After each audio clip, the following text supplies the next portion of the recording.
Bonjour à toutes et à tous. Ouais, on fait le sens inverse, on va faire un gros plan. On vient chez SXK, on va faire le clone du Adali de chez la marque normalement Psyclone. Le numéro de série 767, on s'en fout. Donc on le reçoit dans cette espèce de petite boîte. Qu'est-ce qu'on va y retrouver dedans dans la boîte? Donc déjà la boîte est sympa. Moi je trouve ça cool comme boîte de rangement.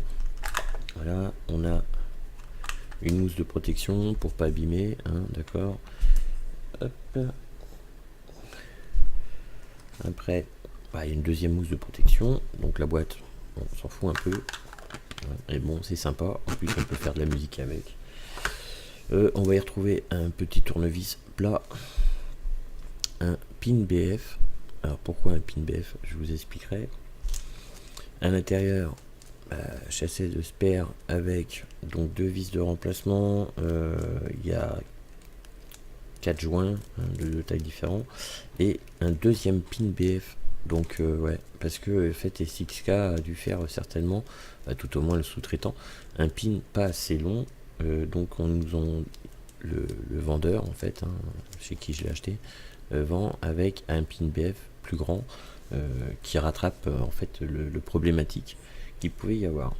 Donc il se présente comme ceci, la Dali. La Dali, c'est un 22 mm de diamètre, il fait 27 de haut, fabriqué par SXK. Un drip tip, ouais, on fait le tour, allez vite fait. Donc vous allez retrouver deux trous d'airflow, comme ceci. De l'autre côté, pareil, deux trous d'airflow qui sont réglables, hein, il suffit de tourner la cloche. Sur la cloche, on va y retrouver donc, alors forcément, on ne voit pas. Hop. Soyons fous, lâchons-nous. Ouais. Donc la gravure Adali, et c'est tout ce qu'on va y retrouver dessus. Le dessus se présente comme ceci. Bon, rien d'extraordinaire, hein, rien de plus classique. En dessous, donc on va y retrouver, forcément, je vais pas faire voir trop la gravure, mais on va y retrouver la marque, un Psyclone Adali avec le numéro de série 767, qui pour moi ne veut rien dire parce que c'est un clone. Je m'en fous d'ailleurs, je l'ai pas acheté parce que c'est un clone ou pas un clone. À l'intérieur, donc je vais vite fait faire comme ceci, ça sera plus facile. Hop.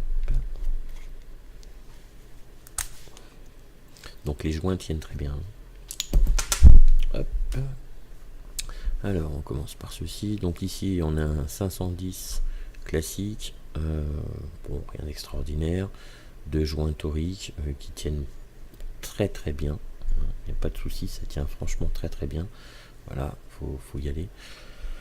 Donc le caps ou la cloche, peu importe comment on peut appeler ça, voilà comment ça se présente. Le dôme n'est pas énorme, mais bon, le fait que le coil est très près de l'arrivée, ça gêne pas. Les arômes sont franchement présents, donc on y retrouve. Bon, c'est bien fait, il n'y a pas de souci.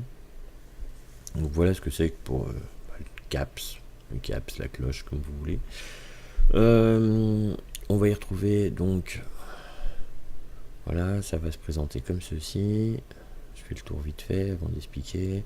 Donc on a le fameux pin 510 qui lui n'est pas franchement réglable mais dépasse déjà pas mal. Donc ça passe en hybride si on veut. Il suffit de dévisser cette partie là et d'y intégrer donc le fameux BF. On vient changer la vis et on vient le mettre à l'intérieur, ce qui vous permettra d'avoir la sortie de juice de l'autre côté. Pour le BF, moi je vais pas en BF donc je m'en fous. Deux joints toriques, voilà, qui tiennent, mais alors vraiment très très très bien. Cette fois le dessus, si je le remets je peux plus l'enlever, je suis obligé de le mettre sur une box pour pouvoir le sortir. La cuve, elle est assez haute, je vais prendre ma pince comme ça, voilà. Donc si on prend la cuve, on a quand même une cuve qui est assez sympa, hein. Alors pour le BF ça pose pas de souci parce qu'on se conque comme on veut, mais là ouais, on a une dizaine, 10-15 lattes facile de vape pour être tranquille. On va avoir un système de pic qui va isoler donc le pôle positif et le pôle négatif, hein. Donc le pôle négatif étant la cuve, le pôle positif étant là, il est isolé par un gros pic, voilà, qui va se présenter comme ceci, qui va englober tout le tour. On va y retrouver donc deux vis. Le système de visserie, pour mettre le coil, c'est extrêmement simple. On vient dévisser la vis, voilà, comme ceci. Et ici, en fait, c'est la patte qui vient tenir le coil. Tout simplement. On vient glisser son coil comme ceci. Alors, il y en a qui vont le mettre vers le haut, d'autres vers le bas. Moi, je préconise de mettre le coil vers le bas, mais on va voir ça après, pour que l'airflow qui se trouve donc ici, voilà, et de l'autre côté, pareil, viennent taper sur le coil, en fait, pour avoir le meilleur aérien possible, et une meilleure restitution de saveur pour moi, en tout cas. Voilà, il n'y a pas grand chose à dire, hein. C'est bien fini, il n'y a pas de souci. On va tout de suite faire un petit montage. Alors après, ouais, bon, donner plein de specs, etc. Hop, forcément l'autofocus. Tac, voilà. Donc, on vient juste desserrer un petit peu les vis de chaque côté. Moi, j'ai fait, hop, avec du 0,50 en Cantal sur un axe de, alors forcément, les webcams, c'est le top. Voilà, donc je suis sur un axe de 3. Voilà, en 0,50, j'ai fait 6 tours. Donc c'est tout con. Pour venir positionner le coil, alors là ça va être galère. Je vais peut-être zoomer un tout petit peu. Bah non, je peux pas plus de toute façon. On vient positionner. Alors moi j'ai dit tout à l'heure en fait que mon coil, je vais faire voir comme ça. Voilà, mon coil en fait je vais venir positionner vers le bas et non vers le haut. Donc je viens mettre mon coil comme ça. Je vais même le prendre avec les doigts. Un coup à droite, un coup à gauche. Hop, je viens le positionner au centre, tout simplement. Je viens maintenir mon coil. Là, on serre la vis.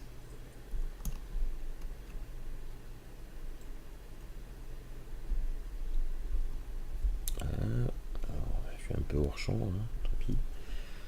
Tout simplement. Là, de l'autre côté, je fais le sens inverse pour bien le tenir dans la patte.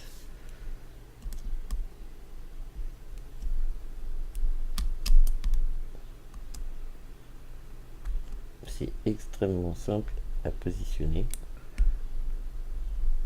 Voilà.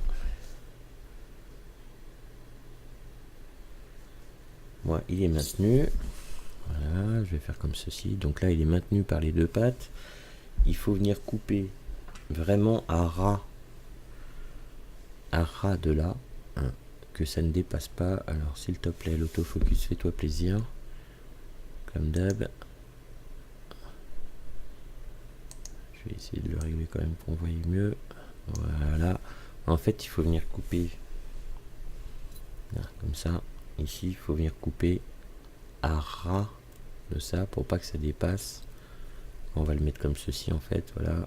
Quand vous allez le couper, je viens couper ici en fait dans le creux. Comme ça, dans le creux, je viens couper dans le creux pour pas que ça dépasse ici. Et vous allez comprendre. Je coupe vite fait ma patte, comme ça vous allez comprendre ce que je veux dire. Parce que je vais pas rester 3 heures.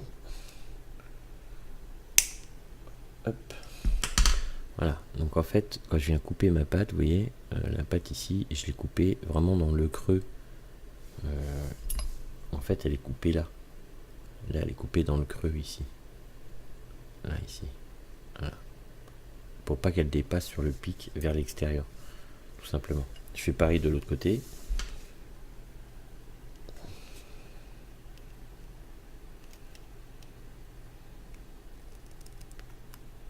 Alors, je suis désolé, je suis hors champ. Mais là, ça devient compliqué parce que la pince, c'est quand même assez grosse. Voilà. Donc une fois qu'on a coupé, ça donne ceci. Je vais le retravailler de telle façon à le centrer.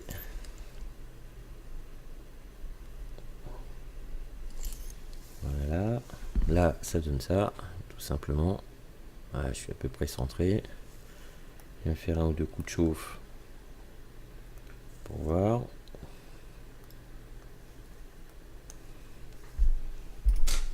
Hop.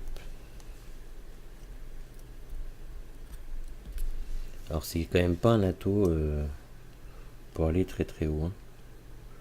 C'est vraiment la vape tranquille. Bon, ça vous empêche pas de vaper fort, hein, mais c'est pas son but, c'est vraiment la saveur. Donc voilà, bon, c'est un truc classique. Hein. Même pas besoin de faire de mise au point. Ça chauffe bien. Ok. Alors en coton, bah, c'est pas la peine d'en mettre une tonne non plus. C'est une petite mèche. Hop.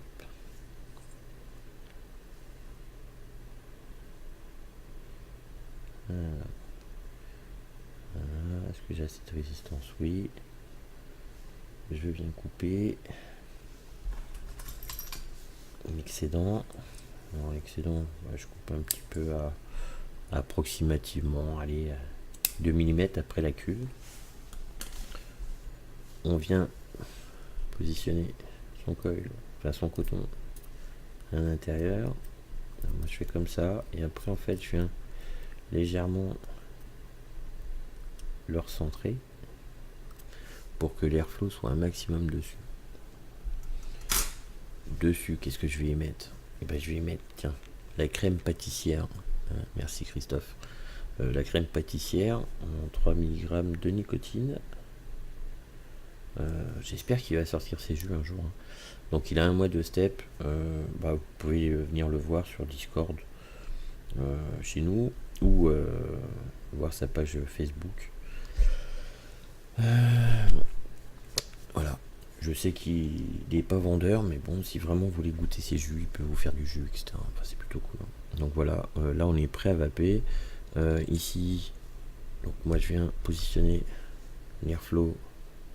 Alors tac, cadrage. Voilà. Donc on peut tourner de telle façon à en avoir encore que un seul, voire tout petit. Hein. Franchement c'est insupportable. Là il n'y a vraiment quasiment pas d'air. Moi franchement je laisse full open.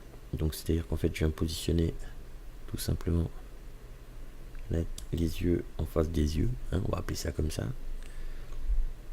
Et là c'est parti. Donc je suis en 0,48 ohms, 18 watts. On se retrouve plan large, je vois mon ressenti, je vous dis ce que j'en pense. Donc nous voici en plan large. Le Adali. Bon alors franchement, clone, pas clone, on s'en fout. Moi je trouve que le setup plutôt sympa sur ma petite Pico en inox comme ça. C'est tout petit. Ça me rappelle fortement celui-ci. Voilà, le petit Derringer où il était encore plus petit dessus. Hein. Mais voilà, le Derringer avait quelques petits défauts à l'époque. Fallait mettre les cols un peu compliqués, etc. Pour pas avoir de jus en bouche. Celui-ci c'est vraiment extrêmement simple à monter. Vous avez vu, on prend les deux pattes, hop, on vient les mettre de biais, on serre. Ne pas oublier à bien, alors voilà, je vais le refaire voir, mais bien couper vos coils. Alors, franchement, faut que je me rapproche, mais couper les coils de telle manière à que le fil ne dépasse pas du tout pour pas toucher en fait la cloche. Hein, ou le caps comme vous voulez l'appeler. Niveau prix version clone, on est entre 20 et 30 balles à peu près. La vraie version d'ailleurs tiens je vais vous dire à peu près. Donc moi je suis sur le site spécifique à Adali.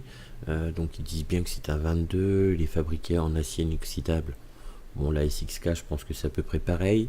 Le pic isolateur c'est la même chose. Réglage du contrôle d'airflow conçu pour fournir un débit. Bon, enfin, on s'en fout. La plateforme, bon, bah, quand je regarde le site, ça a l'air d'être à peu près la même chose. Hein, il y a même, je vois pas de différence. Après, ils disent comme quoi qu'il y a quand même pas mal d'espace pour wiki. Oui, vous avez pu voir quand même, il y a une cuve assez intéressante. En plus, il est quand même en BF. Ils disent qu'il y a un drip type en Delrin noir inclus. Bon voilà, il y a aussi un pin 510 bottom fiddler. Donc moi j'en ai deux. J'ai celui qui marche pas bien et il y a l'autre qui est plus long et qui marche très bien. Donc merci au cloneur d'avoir pensé à la rectification du problématique. Je sais pas s'il y a le problème sur le vrai. Et ils disent un numéro de série. Le numéro de série, on s'en fout parce que là c'est un clone. Ce qui nous intéresse, c'est de savoir si ça va plutôt bien et si le goût est vraiment bon. Donc aujourd'hui, je le vape sur la crème pâtissière. Voilà, Christophe, si tu regardes cette vidéo, merci encore de m'avoir envoyé ta crème pâtissière. On est sur du 20-80. Alors oui, il accepte du 50-50, 60-80, 120, 20. Ce que vous mettez, ce que vous voulez comme jus, il n'y a pas de souci. Ça accepte tous les jus. Alors bien sûr, je dis des chiffres à la con, mais en fait, vous pouvez mettre du 100% VG, vous pouvez mettre du 70-30. Moi, je vape avec du 100%, enfin 100% VG. Ça devient du 80-20 une fois qu'on a fait les mélanges. Ce qui est intéressant sur ce petit produit-là, c'est que c'est une petite vape. C'est un dripper qui peut envoyer du lourd, alors pas du power vaping, mais qui envoie déjà pas mal la pâtée. Suivant le montage que vous allez mettre, vous pouvez accepter du gros fil quand même. Je peux vous faire voir, là on est quand même sur du 3, on y a largement encore, je suis là-bas, voilà, il y a encore largement la place de mettre du 3,5 si vous voulez, et mettre beaucoup plus large. Moi ce qui m'intéresse c'est une petite vape peinard, et au niveau saveur par contre, bah ouais, il déchire pas mal.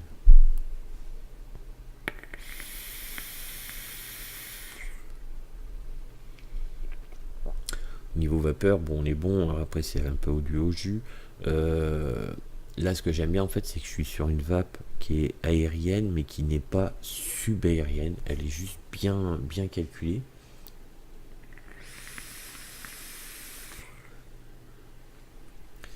J'ai pas de remontée de juice. Au niveau, par rapport à la crème pâtissière que je connais un petit peu maintenant, parce que je l'ai vapé, ça fait déjà quelques ml que je vape de ça, et je l'aime beaucoup. Je retrouve ouais, beaucoup la recette à Christophe. Donc c'est à dire qu'il dissipe pas les arômes, mais en tout cas il les restitue plutôt bien. Voilà.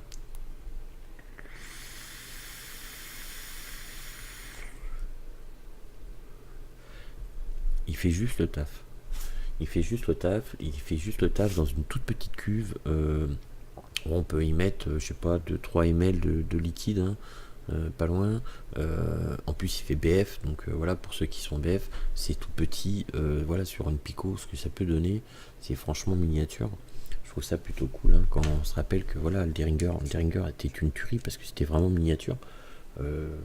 Allez, il y a 2 mm de plus en hauteur.